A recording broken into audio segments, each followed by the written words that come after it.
that little, he runs out of breath a little bit. And he's, at the end of a 20-minute set, and John is a amazing performer. But I don't mean to say at all that is a bad thing. And in fact, when I watch this, I connect with John on a more individual level, because I see that he's got something in life that he's working towards, and that isn't necessarily easy all the time. What up, everybody? My name is Fred, and I'm a singer-songwriter based out of New York City.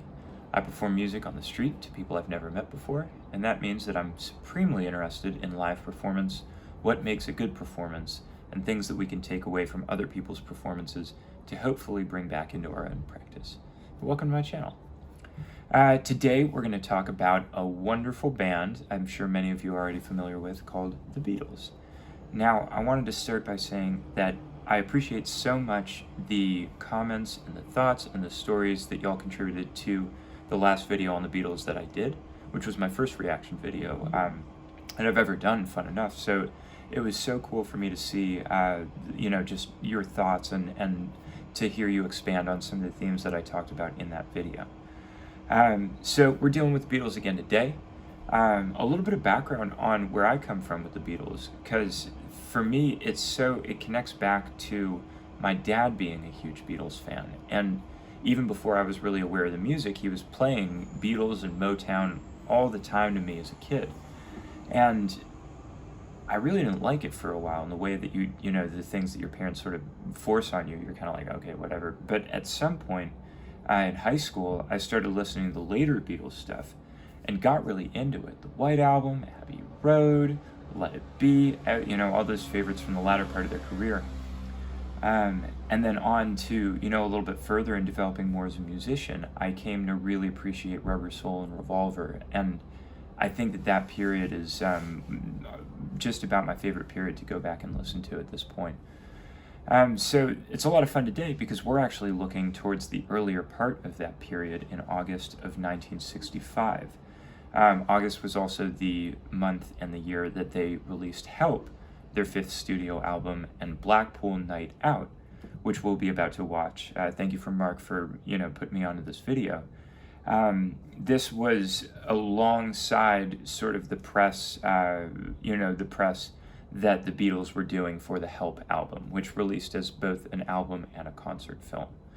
So Blackpool Night Out was actually their only promotional TV appearance during that tour, a huge change from the past in their career, where they were very accessible on television in promotion of their albums, and a signal of what was to come as far as shifting from a live band to a studio band, and the vast exploration that took place in the latter parts of the Beatles' career.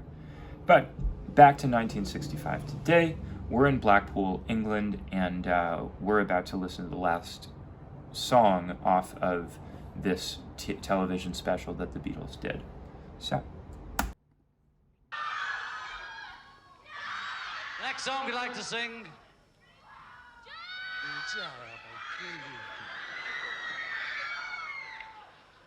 is our latest record,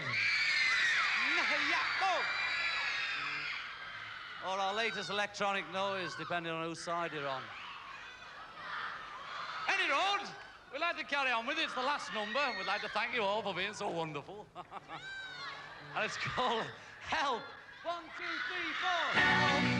I need somebody. Help. Not just anybody. Help. I need someone. Help.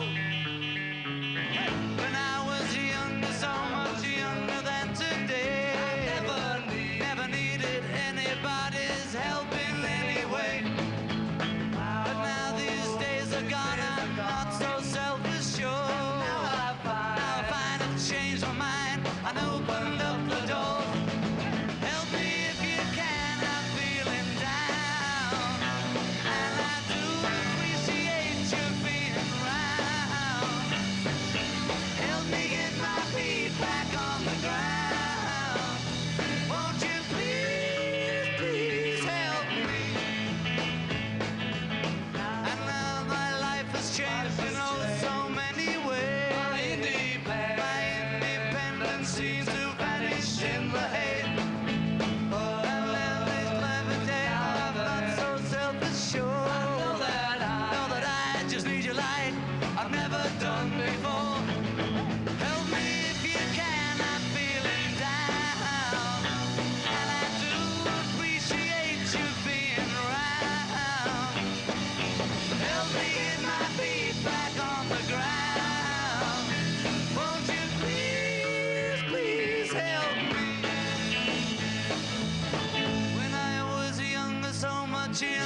Beautiful, absolutely beautiful. So one of the things that struck me when I was, first taking a look at this video was actually the wealth of information on the internet that existed about this period in the Beatles' career.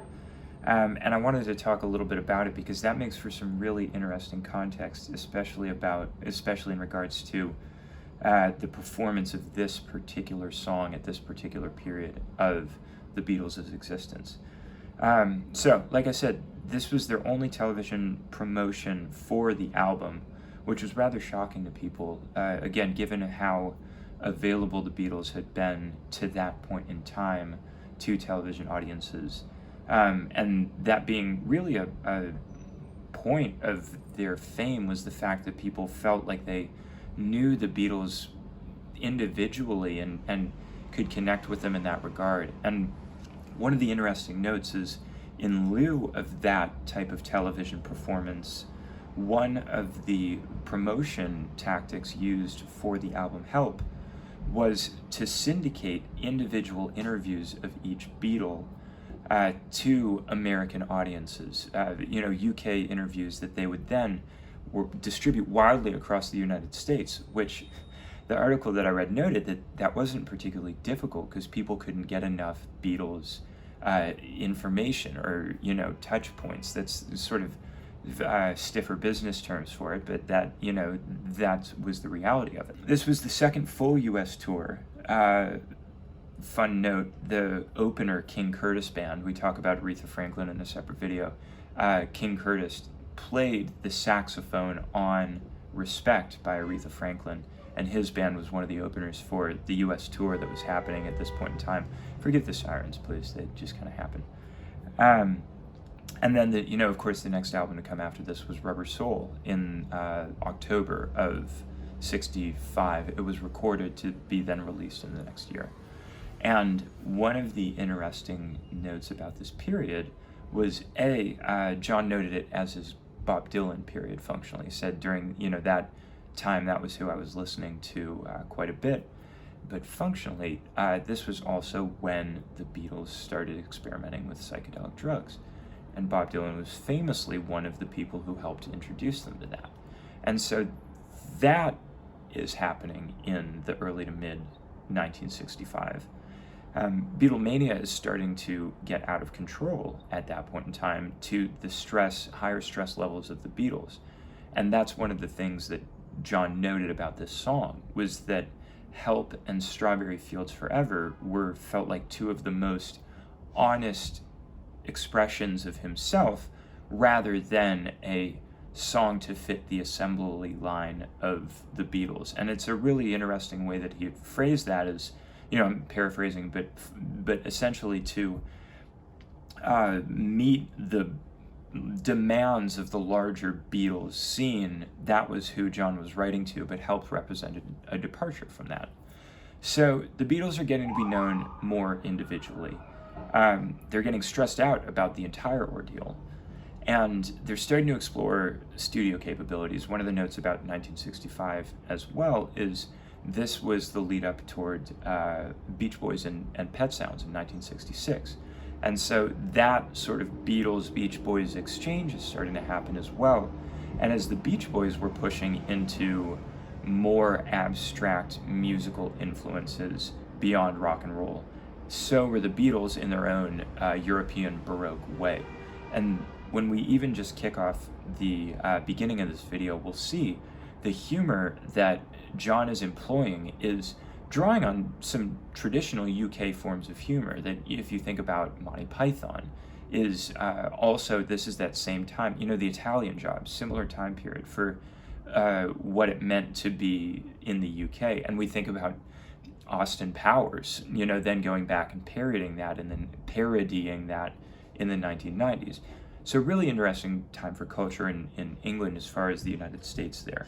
Yeah, they hadn't quite departed from the Mercy Beat roots. They still are dressing the same in the suits. They've got the same haircuts. The way that they behave around the music is still very similar. But you're just before they start to depart from that. That's this time period in summer of 1965. So again, a really fun period where we still haven't left that quote-unquote early Beatles phase, but we have progressed to, into a new sort of influence and conceptual period that the Beatles were inhabiting, where their early success had given way to, starker realities, which, in all honesty, and I think that this is a really compelling part of the song Help specifically, it's reflective of a larger human experience that I think a lot of people can connect to.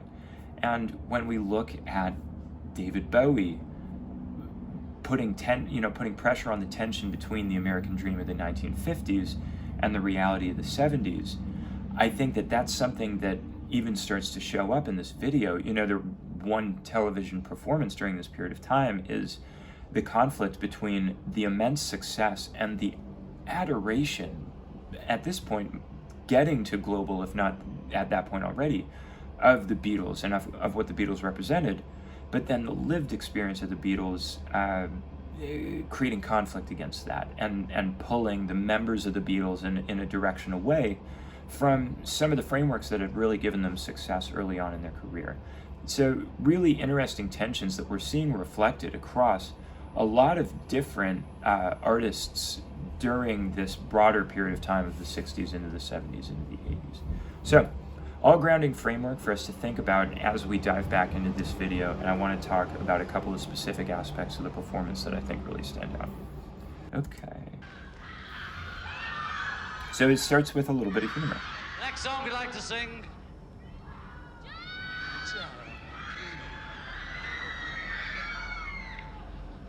is our latest record. Or our latest electronic noise, depending on whose side you're on. That's a sardonic phrase. I mean, he's really with the amount that the Beatles' words and actions are analyzed in the press and torn apart by everybody. He's speaking directly to the haters with, whichever side you're on. I mean, he's drawing a little bit of a distinction there, which he would argue, I think, Lennon would argue, that he's forced into.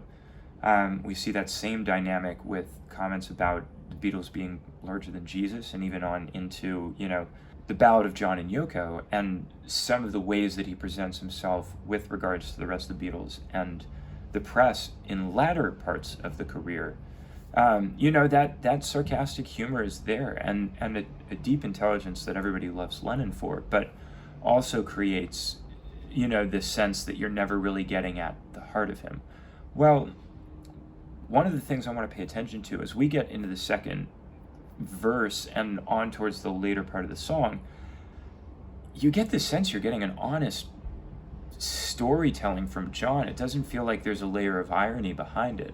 And I think that that's really interesting to contrast with what we'll play from a little bit of the start of the song, where I really want you to pay attention to the comfort that Lennon displays up in front of the mic. This song is going to be mostly focused on him from the camera standpoint. And again, we talk about each of the Beatles as a character, and we talk about the massive amounts of performing experience that the Beatles had early on in Liverpool, on to Hamburg, now in extraordinary circumstances touring the United States and England and Europe. And so John has been on stage a ton, and that experience shows with a level of comfort that is really unique to watch. The little bounce that he does with the rhythm is of somebody who has done that bounce so much that it's second nature to him. One of the notes that my dad used to say about John that really stands out to me is, and you can argue with this, of course, but he'd say that John was never a great singer naturally in comparison to somebody like Paul, but he worked so hard on his voice that he brought it to that point. And I think that it's really interesting to listen to the character and the tone of his voice. It sounds pleading in a way that feels really reflective of John's artistic persona and who he wants to be as a musician. And so listen to that precision that then transforms into emotional appeal. Any road, we'd like to carry on with it. It's the last number. We'd like to thank you all for being so wonderful. And it's called Help. 1, 2, 3, 4. Help. I need somebody. Help. Not just anybody. Help. You know I need someone. Help. When I was younger, so much younger than today, I never needed anybody's help in any way. But now these days are gone, I'm not so self-assured. Now I find I've changed my mind and opened up the door. Help me if you can, I'm feeling down. And I do appreciate you being around. Help me get my feet back on the ground. Won't you please, please help me? Yeah. So when we look at Mick Jagger and Jagger's behavior on stage versus somebody like John Lennon is much more reserved, of course. But one of the things I think Lennon does really well is he backs away with from the microphone with a smile. And I love seeing when artists do this because people connect with a smile. They know what it means. And so you back off and you give a smile, and even if it's about nothing and to nobody, it represents that you're enjoying what you're doing and you're doing what you're meant to be doing. And that, I think, reflects at a human level, even beyond trying to create a persona for yourself on stage. It just is a good practice to find the joy in what you're doing, regardless of what you're saying. But as we progress on, and I'm going to skip it ahead just a little bit, you know, Lennon's now working up here a little bit. It feels meaningful, and that's an amazing part. And I think even when we go on to watch the Beatles rooftop show, as fed up as Lennon was perhaps with the Beatlemania, I think he was able to connect to something still in the performance of the music that touched whatever it meant, whatever was most meaningful for him. And that's amazing to, at least from my perspective, that music was able to transcend all that outside difficulty to still give him an outlet that he really believed in.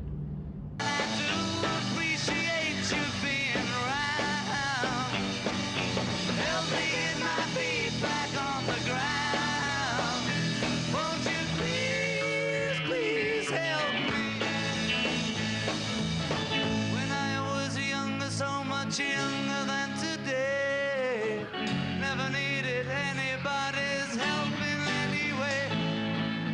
But now these days are gone, I'm not so self-assured. Now I find I've changed my mind and opened up the door.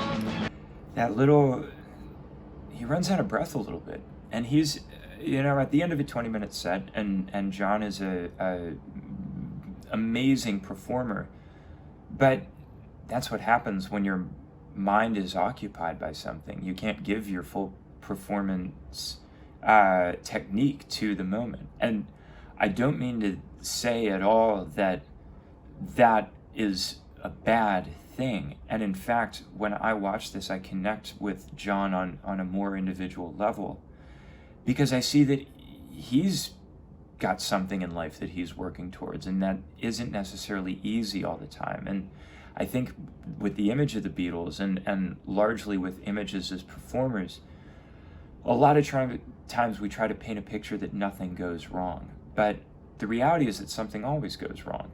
And the more that we can incorporate what that means to us in our own performances of how we connect with the experiences that don't go our way as well as the ones that do go our way, the art becomes more reflective of the real world, and there's more for people to connect with it in that regard.